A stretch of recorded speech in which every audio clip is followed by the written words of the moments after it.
বুঝছো সিস্টার আমার যদি ফাঁসির কাঠ গড়া দাঁড় করা বলে সবচেয়ে মধুর সম্পর্ক কি জানো? বন্ধু না, গার্লফ্রেন্ড। বন্ধুত্ব বলা একটা কথা মনে পড়ছে, বুঝছো? বন্ধুত্বের দোয়া যদি কবুল হইতো আমি তোদের জন্য কোনো সময় দোয়া করতাম না।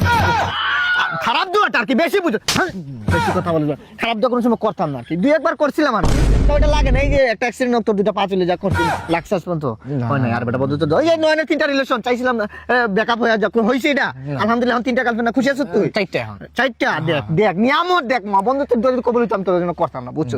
আর একটা কথা কি জানো, আর একটা দিয়ে খারাপ যদি লাগতো তাহলে আমি নয়নের জন্য লাস্ট মান্থে মনে একটা দোয়া করছিলাম যে একটা ভূমিকম্প 9 মাত্রা আর বাংলাদেশের সব বিল্ডিং ঠিকঠাক, খালি ওর বিল্ডিংটা পড়ে যাক।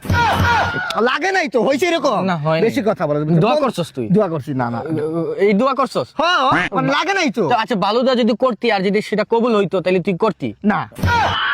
আচ্ছা যাই হোক, আমরা এখন আছি বন্ধুত্ব যে কথাটা যে বলছে হাতে টুইস্টটা কিন্তু দিছে। বন্ধুত্বের স্ট্যান্ডটা কোন জায়গায় কত? কোন জায়গায়? দেখ সর্বপ্রথম হচ্ছে মা বাবা, মা বাবা দোয়া হইছে হইছে। তারপরে জায়গা তোর মাস্টার, মাস্টারের যে মাস্টার শিক্ষকের স্থান তো 3 নম্বরে হইলে তোমার উস্তাদ, উস্তাদের ধরতে হইব। 4 নম্বরে হইলো প্রতিবেশী, কারণ সমাজ নিয়ে তো চলাফেরা।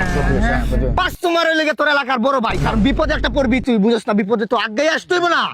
6 নম্বরে যে হইলে কি এলাকার ছোট ভাই, কারণ মায়াটা আর যে কোনো সময় কথা এই এটা নিয়ে এই পানি নিয়ে আনতে হইব তোরে ভাই। 7 নম্বর যে এলাকার যে কুত্তা কুত্তা আচ্ছা যা বাদ দে, বন্ধুত্ব স্থানটা বাদ দে, আর বাদ দে কুত্তার নিচে নিয়ে বন্ধুত্ব নিয়ে তোরা যেহেতু ডিপ ভাবে নিতেছ, তোরা একটা কথা বলি, বন্ধুত্বের প্রমাণ যদি দিতে হয় না, তোরা একটা খালি বেজালে পড়িস আর একটা মারামারি লেগে খালি আমার কল দিস।